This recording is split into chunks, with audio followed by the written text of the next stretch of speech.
to the Morning Buzz show. My name is Chemutai Kiri and my director this morning is Lucas Oma. Of course, welcome to Ndizi TV Africa. Thank you for staying with us through the night and to this new day whereby we are beginning our show, of course, with our newspaper review.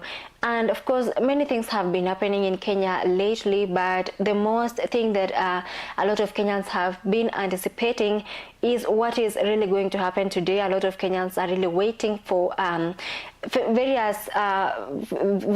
lot of Kenyans in various parts of the country are of course today going to take part in the by-elections that is set for today, Thursday the 27th of November 2025.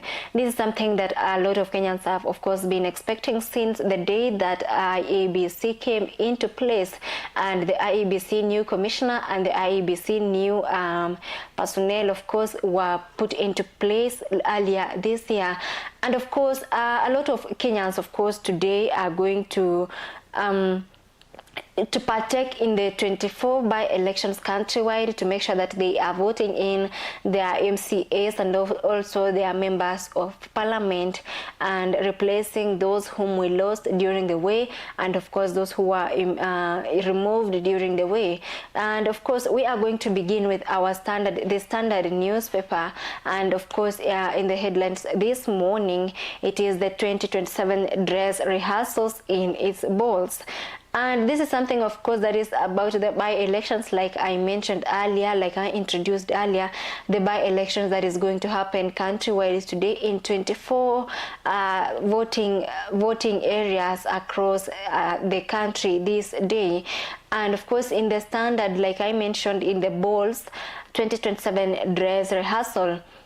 Now, the country's 24 by-elections have moved into bracing proxy war between President William Ruto and his estranged deputy Rigathi Gachagua, a battle for political survival disguised as local contest.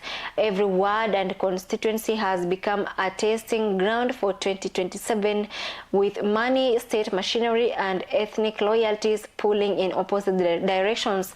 Now, the outcomes could redraw alliances and mask the death of interference and, of course, jolt the country's political architecture in ways that will echo far beyond these mini polls. And this is in pages 4, 6, 7 and 8 of the standard newspaper.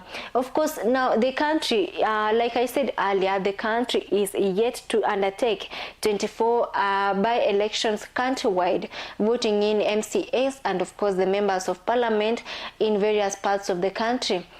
Now, this is a battle that is going to be battled by the current President William Ruto and of course his former Deputy President Rigathi Gachagua, who was impeached earlier last year. And of course, we have seen many other things taking place. We have seen Rigathi Gachagua going to camp in Mbeere North, making sure to drum support for his supporter, for his candidate in Mbeere North, MP candidate in Mbeere North, the DCP party candidate.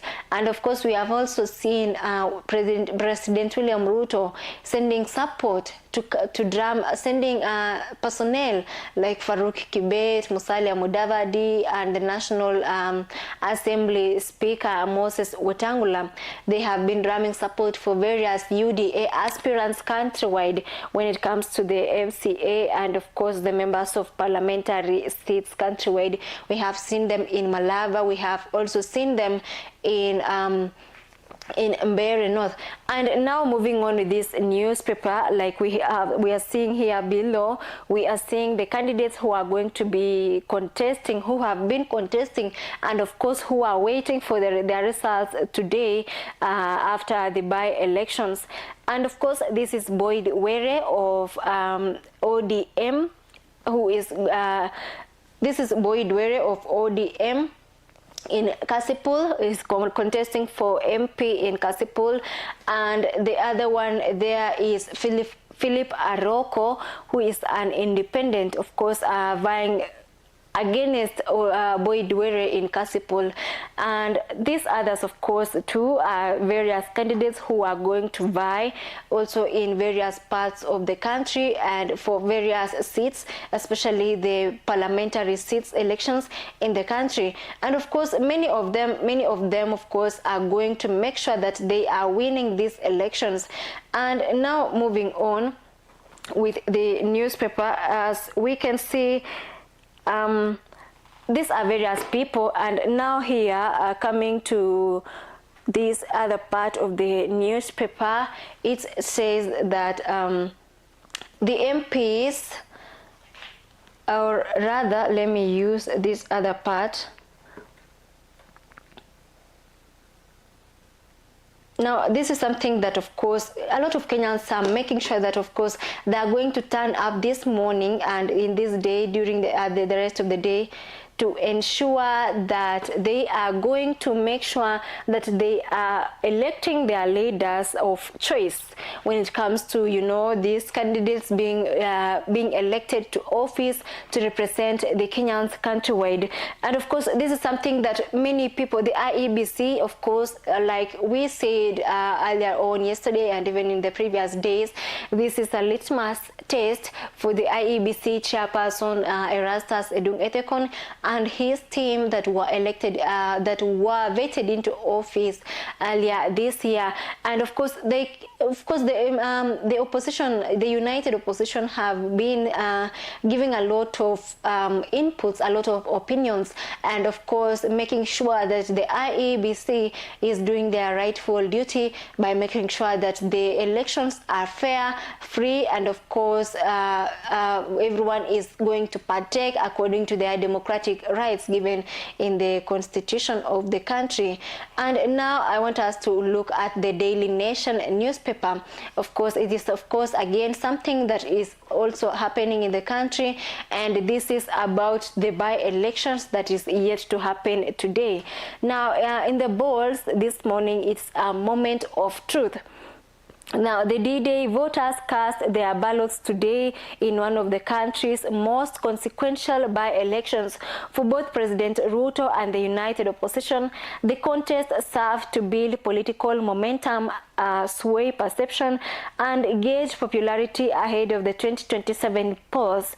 But for the IEBC, this is an opportunity to gain the trust and confidence of Kenyans. Like we mentioned earlier, this is now in page 4 and 5 of the Daily Nation newspaper. Now, voters, of course, a lot of Kenyans who are registered voters are going to make sure that they are partaking in the ballot today in choosing their members of parliament and, of course, their members of the county assembly in various parts of the country. We said it's 24 polling stations today. Now, among the key players, this is President William Ruto of UDA and DCP party leader Rigathi Gachagua, Wiper party boss Kalonzo Musyoka, Prime CS Musalia Mudavadi, and of course the current Deputy President of Kenya, Kithure Kindiki, and IEBC Chairperson Erastus Edung Ethekon.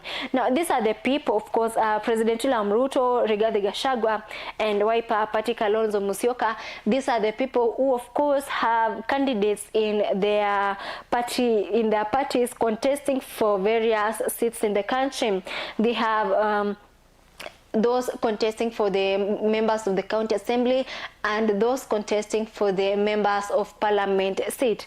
And now Prime Cabinet CS Musalia Mudavadi and Deputy President Kithure Kindiki, of course, are the people that UDA and President William Ruto, of course, are expecting to make sure that they manipulate the numbers to make sure that Prime CS Musalia Mudavadi, who is in charge of the Western Belt, he has to ensure that, of course, the Western community is voting for UDA, and of course, he has to make sure that he is, maybe drumming support, enough support for the UDA candidate in the Western County, especially in Malava. And Deputy President Kithure Kindiki, who was in charge of the Mount Kenya region, of course, has to make sure too that the Mount Kenya region, of course, is voting for UDA party. And IEBC chairperson Erastus Edung Ethekon, of course, is the person who is going to ensure that the IEBC is making sure that the by-elections that is going to be done today in the 24 polling stations countrywide is done free and fair, of course, and without any nuisance or any disturbance by the country, by the people, or by anyone else in the country. And of course, going elsewhere in the newspaper, the state ignores court order, flattens city estate houses. Now, the demolition of old houses in Makongeni Estate, Nairobi, to pave the way for the government's housing project was completed yesterday evening, despite a court order stopping it. Most of the tenants had already moved out, with Affordable Housing Board hailing the eviction as successful. The board said every household received Kenya shillings 150,000 in compensation to seek alternative housing. Now, the Makongeni Estate in Nairobi, which is found in the railway area, industrial area part of Nairobi County and in Nairobi town. Now, we have seen there have been issues whereby the residents of Makongeni Estate have been complaining that they have been staying in the area for over 40 years because, you know, this estate was majorly built during the pre-colonial era, whereby it was built for the people, the workers who were by then working in the Kenya Railways station countrywide. They were whose responsibilities were to make sure that the railway, the Kenya Railway line, is running smoothly, especially in Nairobi area. And now the government of President William Ruto is now evicting these people who have been the residents of the area for very many years. And you know, the area, of course, accommodates very many people who are working maybe in the town and in various parts of Nairobi town. And now this is Makongeni area, whereby the evictions have been happening. As you can see in the picture, the residents are just looking when the demolitions are being done. And of course, many people have been evicted. Thousands of people have been evicted in this estate on Jogoo Road, Nairobi. And now this demolition, of course, was carried out despite a high court order and is intended to pave a way for the government's planned affordable housing project. And now this is just what is happening in Nairobi County. And on top of this newspaper, of course, we have something else for the people of Kenya. And this is unease amongst teachers over transition to SHA. Unions seek members buy-in ahead of a shift. This is in page 6 of the Daily Nation newspaper. And you of course know that the government, the Kenyan Teachers Union, of course, have been moving Kenyan teachers from Minet, which was their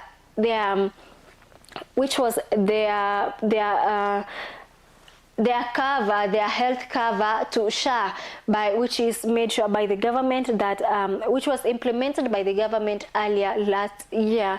And of course, the Kenya Union of Teachers is moving now teachers from Minet to SHA beginning the 1st of December this year, and of course with all their dependents. And this is something that most teachers are not agreeing with, and they want to be moved back to Minet, arguing that of course that SHA is not working, especially for them and also for their dependents, and they do not want any disturbance, of course, when it comes to coverage. And elsewhere, Interior CS Kipchumba Murkomen has said that we recalled bodyguards of top leaders for engaging in crime. Now let's see, Interior Cabinet Secretary Kipchumba Murkomen has said some police officers have been interdicted after the VIPs they were assigned to protect engaged in acts of breach the peace. Now they include officers attached to Trans Nzoia Governor George Natembeya, who alleged a scheme to silence him. Now this is something that of course happened yesterday, and across especially in the western region. George Natembeya, the governor for Trans Nzoia, and of course Boniface Khalwale too, their bodyguards were withdrawn yesterday by the Interior Security, and of course now Interior Cabinet Secretary Kipchumba Murkomen is coming out to explain that it was not the bodyguards were not only withdrawn just for no reason, but they were withdrawn after the VIPs that they were protecting took part in, engaging in crime, which of course says that they engaged in acts that breach the peace of the country, that included officers attached to Trans Nzoia Governor George Natembeya now, who alleged a scheme to silence him. This is something that we are still going to look out, and of course we are expecting to see what Governor George Natembeya of Trans Nzoia County has to say for himself after all this has been done. And now this is just the daily newspaper. In total, it has just the by-elections that is going to take part today, and of course we are going to make sure that we bring to you the results of the by-elections at the end of the day. And now the Kipchumba Murkomen CS, who has come out to explain why the VIP's bodyguards were withdrawn, and when it comes to the teachers' SHA being moved from Mainet to SHA beginning the 1st of December this year. And of course the teachers are going to complain, and of course they have also threatened a strike come January if their pleas are not heard. Now let us also look at this newspaper this morning, and of course it has a lot to do with the by-elections, a lot to do with the candidates of the by-elections that is going to happen countrywide in 24 polling stations this day. And in the balls, of course, Ruto's gift for Western, which is a major highway, works to set the kickoff. And of course earlier last month, of course, President William Ruto came to the western region of Kenya, and he promised many things, including a major highway, which he said is going to make sure that the western region of Kenya is working very well, and of course the transport is improved, and other infrastructure like electricity, water, and many other things are done. Now, and on the lower part of the newspaper, of course, is something to do with the by-elections, which of course is going to be done today in the country. Now, it's the hour of reckoning as mini polls reality sinks. Now, it is the D-Day, of course, and this is the day that everything is going to be decided, everything is going to come out. At the end of the day, the results will be out, and of course, the IEBC has promised that whatever is going to happen today in the by-elections is going to be free and fair for everyone. Now, as you can see in the picture, this is President William Ruto and his deputy, Professor Kithure Kindiki, and of course these are the people of UDA. And of course these are the contestants, the main contestants of the by-elections this day. And as you can see, this is Aroko, Philip Aroko, who is an independent candidate for Malava MP, and this is Boyd Were of ODM contesting for Kasipul. These two are for Kasipul. This is Philip Aroko of Kasipul. He is an independent candidate, and this is Boyd Were, who is from ODM party, and of course is going to make sure has been drumming support. The ODM party has been making sure to drum support for him when it comes to Kasipul member of parliamentary seat. And of course we are going to make sure that we see and we bring to you the results of the elections at the end of the day today. And at the end of the picture, this is Rigathi Gachagua of DCP party, and who has been making sure to drum support for his party and his candidate. And now on top of this newspaper, we have also to look out at other parts of the newspaper, which says the report, despite 2010 constitution, civic space still constrained like Moise. And of course, this is something that is going, that has been happening in the country, whereby the Constitution of Kenya and the civic space has been restrained in a way by the ruling party, of course. And of course, this is something that the 2010 constitution made sure to amend, but of course there have been no changes that have been seen, and now it is like they're saying that it is like the Moise era. And the other headline, Nzau Musau, by-elections have brought out the voice of us, the words of us. Now this is in page 25 of the newspaper.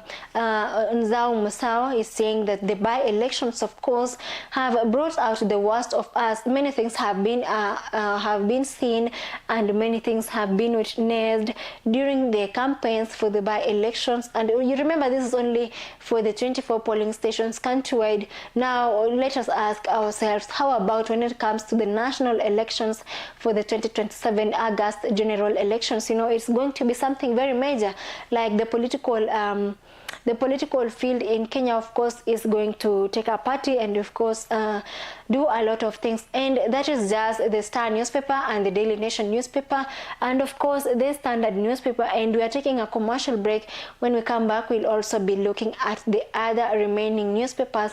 Remember, you are watching the Morning Buzz, our newspaper review. My name is Chemutai Kirui, and of course my producer tonight, or my director tonight, this morning, is Lucas Oma.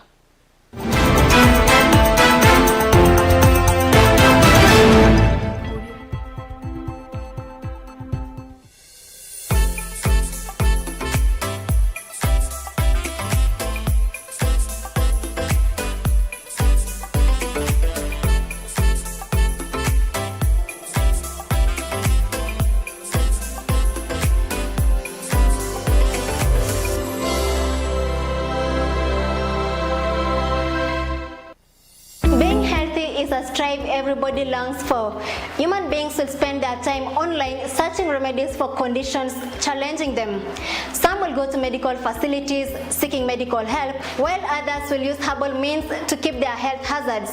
I am Chemutai Kirui, and every week on Afya Yetu, we open the doors for life-changing conversations from wellness and nutrition, preventing diseases, managing chronic illnesses, and even mental health. We bring expert advice, real-life stories, and practical solutions that touch every part of your life. Join me, Chemutai Kirui, on DZTV Africa Afya Yetu Health Show every Friday from 7:30 to 8:30 p.m. and be part of the change.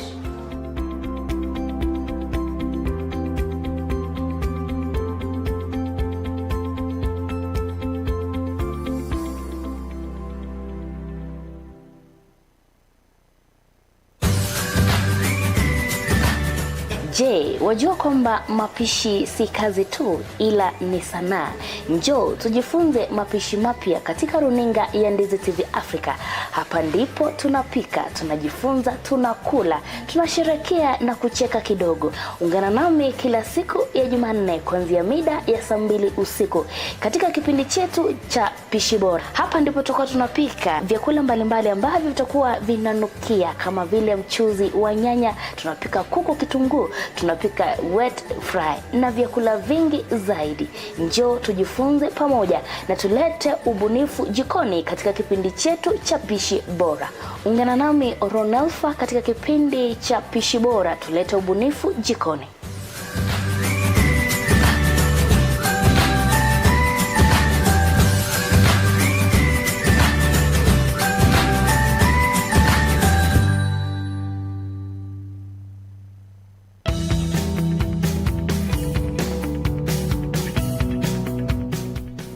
This festive season, treat yourself at Camel Park Hotel, just 5 kilometers from Kisii town off Kisii-Kilgoris Road.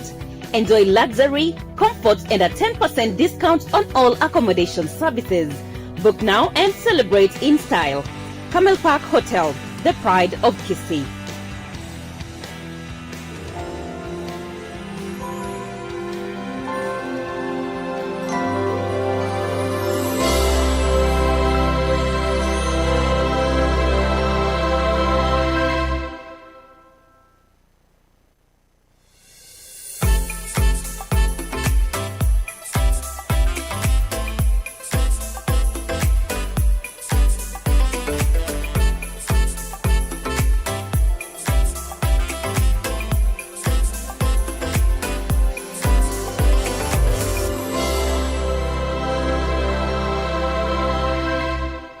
Je, wewe ni mmiliki wa aina ya gari aina ya Alto, Probox, Harrier, V8 na Lexus? Jipatie brake pads kwa bei nafuu hivi sasa. Vilevile oil filters kwa gari aina ya Toyota na vilevile Subaru. Ili upokee popote ulipo, piga simu kupitia nambari 0739318606. Check it out. What's up, my beautiful people? They call me Ems Manvoke, and this month on date 28 Ndizi TV Africa pamoja na Camel Park wanakuletea chill party and talent show auditions live hapa ndani ya Camel Park, na kiingilio ni shilingi 200 peke yake per head. Alafu saidia kama umeweza kulipa that 200 Kenya shillings unapata free swimming. In the same time, kama ni mzazi kwa pale nyumbani, unaweza leta watoto wako wakuja waweze kujienjoy. Tuko na bouncing castle, tuko na water balloons, tuko na mamba, tuko na tortoise. In the same time, unaweza kuwa na fun as a family. So don't forget, mark your calendar on this month date 28 ambayo itakuwa na Friday. Tutakuwa na show babu kubwa. Show yenyewe itakuwa ni chill party and talent show audition humu ndani ya Camel Park, the bride of Kisii. Mteja mpendwa, ni wakati sasa wa kujinyakulia aina ya flash disk kuanzia 8GB, 16GB na vilevile 32GB. Vilevile earphones, wireless headsets, unajipatia wireless microphones tofauti kwa bei nafuu. Yale ambayo unafaa kuyafanya hivi sasa ni kwamba unapiga simu kupitia nambari 0739318606. Yote unayapata kwa bei nafuu popote ulipo.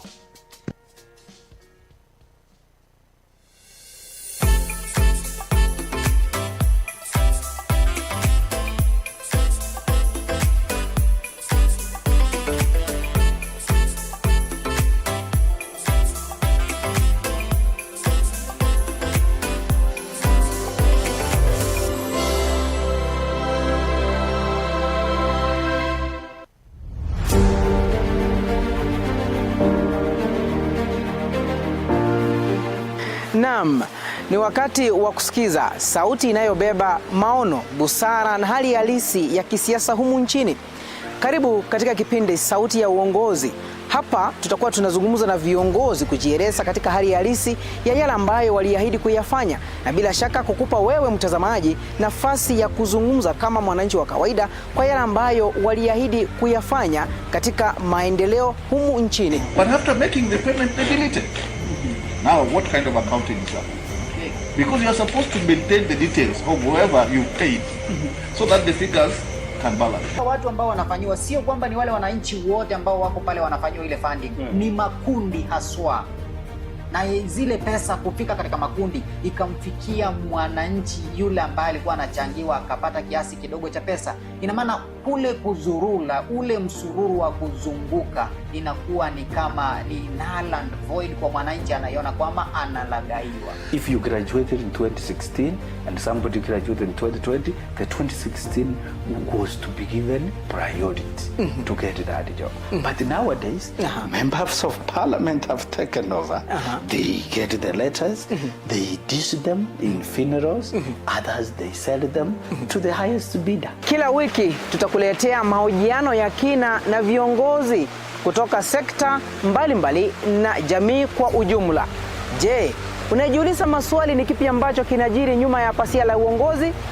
Basi hapa ndipo unapaswa kukaa mkao wa kutazama na kusikiza. Usikose Sauti ya Uongozi kila siku ya Jumamosi kuanzia saa 1 jioni hadi saa 3 jioni ndani ya Ndizi TV Africa, nami Jeff Nyakundi.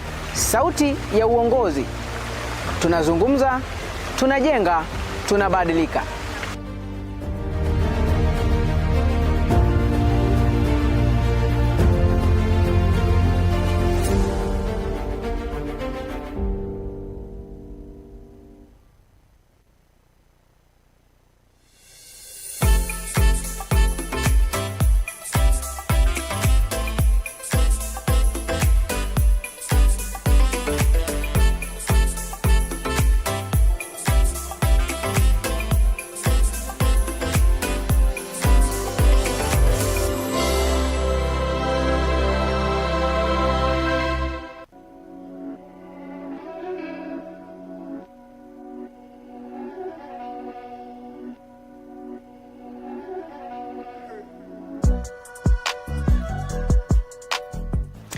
Every Wednesday night, join me for powerful stories and informative stories that will touch your heart and also will be informative on Ndizi TV Africa, where we will be having able and ambitious.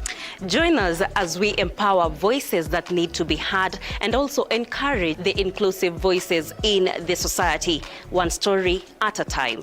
We educate, we inspire, we break barriers and remind the world that disability is not inability. Tune in to Ndizi TV Africa every Wednesday as from 8 p.m. as we celebrate and empower the able and ambitious in our society. Ndizi TV Africa, beyond Africa.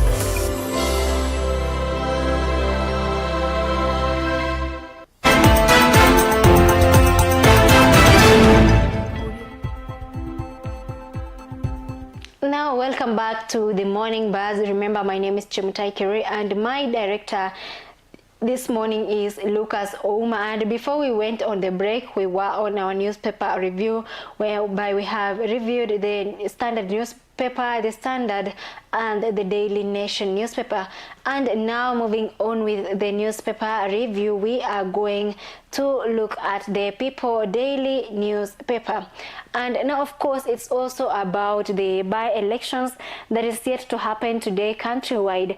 And of course, looking at the polls this morning, this is the battle at the ballot, of course, and these are the candidates that are going to contest for various seats in the country this day. And of course, in the top here, this is Mbeere North candidates, Leonard Wamuthende and Newton Karish. Leonard Wamuthende, of course, of UDA, and Newton Karish, who is of DCP.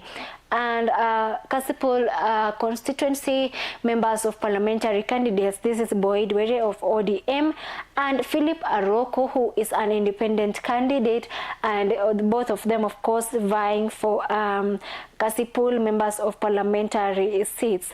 And now, of course, this is the by-election showdown. Who will win?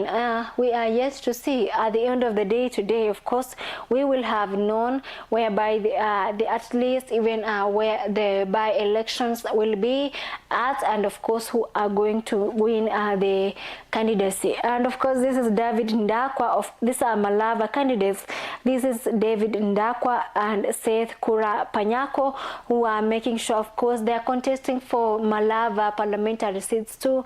And in Magarini, this is Harrison Kombe Garama and Stanley Karisa Kenga, who are of Magarini. And of course, these are the people whom the United Opposition and of course the UDA party have been making sure to drum support for when it comes to the by-elections that is happening today in the country. And we do not really know who are going to make sure that to win these seats, but at the end of the day, we will know. At the end of the day, we will know who is the parliamentary seat winner for Malava, for Magarini, and of course for Mbeere North and for Kasipul. And on top of this newspaper and away from politics now, coming to the economic part of the country, Ndindi Nyoro is saying that Ruto used cooked numbers on economic growth. Now, when it comes to the economic growth of the country and the economic track of the country, Ndindi Nyoro, of course, have been coming out many times saying, putting out President William Ruto's mismanagement of public funds and, of course, mismanagement of the economic growth of the country. And now he is saying that the numbers that President William Ruto and his government is using, or rather used, were cooked for the economic growth of the country. Now, this is something, of course, that you as our viewer, you're going to read more on that in the People Daily newspaper later in page 7. And now moving on with the newspaper review, I want us to take a look at the Taifa Leo newspaper, and of course this is something that is still at the by-elections that is happening today, and of course it is at the balls of the Taifa Leo newspaper. It is hatimaye wapiga kura katika maeneo mbalimbali nchini wanaelekea debeni kuchagua viongozi wapendao leo. Ni mbivu na mbichi, and of course it shows images of various people who are drumming support for various candidates in the country for the parliamentary and for the members of the county assembly seats. And it says that uchaguzi ni uchaguzi wenye athari kubwa kwa waniaji binafsi pamoja na mirengo ya kisiasa, kwani unatarajiwa kuchora taswira ya hali itakavyokuwa katika uchaguzi mkuu wa mwaka wa 2027, na huo ni katika ukurasa wa 2 na wa 5 katika gazeti la Taifa Leo. And of course, again, it has the pictures, the images of various stakeholders, key stakeholders when it comes to the by-elections today. Huyu ni Rais William Ruto wa taifa la Kenya, naibu wake Kithure Kindiki na mkuu wa mawaziri Musalia Mudavadi. Hawa ni ambao wamekuwa wakihakikisha kuwa na pia Moses Wetangula hapa chini, ambao wamekuwa wakihakikisha kuwa UDA inapata votes mingi kura mingi katika uchaguzi huu. Na pia huyu ni gavana wa Homa Bay Gladys Wanga wa ODM, ambaye pia anashabikia wawaniaji wa ODM. Huyu ni Amason King ambaye ni speaker wa seneti, anatoka pale Coast, na ambaye pia amekuwa akihakikisha kuwa UDA inajiwania kura mingi katika uchaguzi huu.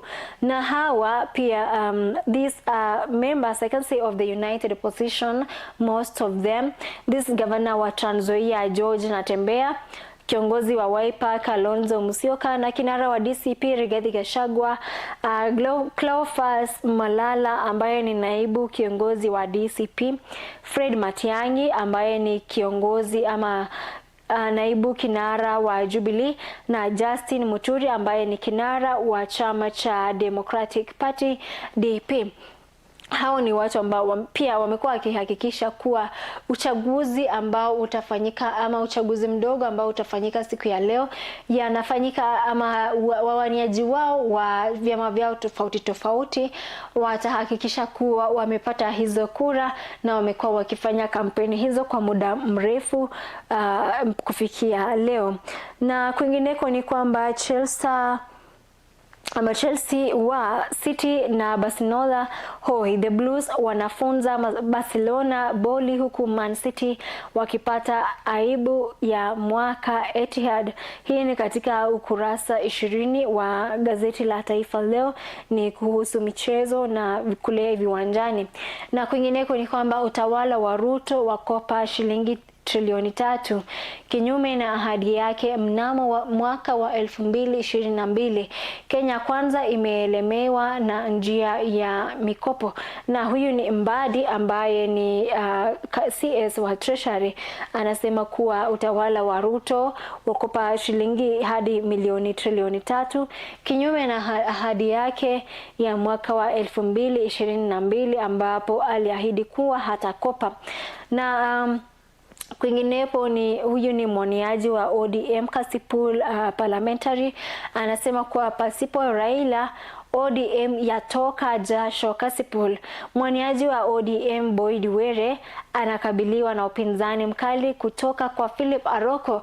Philip Aroko ambaye tulisema kuwa ni independent candidate na ambaye anawania kuwa MP ama kuwa mbunge wa Kasipul pamoja na Boyd Were wa ODM. Na nao sasa Boyd Were anasema kuwa bila ODM leader, party leader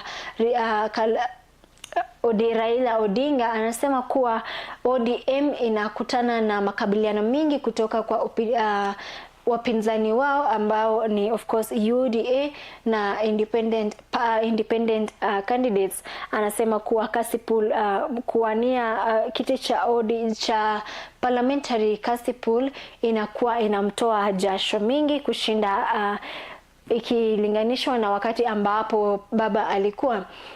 Na kwingineko katika gazeti hili la Taifa Leo tunaona ni kwamba Natembeya apokonywa walinzi wake, pamoja na Kalwale gavana mnyang'anywa walinzi siku moja kabla ya kura. Hii ni katika ukurasa wa pili wa gazeti hili, ambapo tulizungumzia kabla ya kuwa gavana wa Trans Nzoia na pia gavana Boni Kalwale wamenyang'anywa walinzi wao, karibu walinzi wao wote, na cabinet secretary wa Interior Kipchumba Murkomen amejitokezea akielezea ni kuwa hii ni kulingana na yale ambayo hawa VIPs hawa magavana walikuwa wakifanya, ambayo yanakiuka sheria za walinzi wa VIPs. Na kwingineko ni kwamba shinikizo ICC ichunguze mauaji Tanzania. Utawala wa Samia Suluhu waanza kuandamwa na kivuli cha koti ya kimataifa.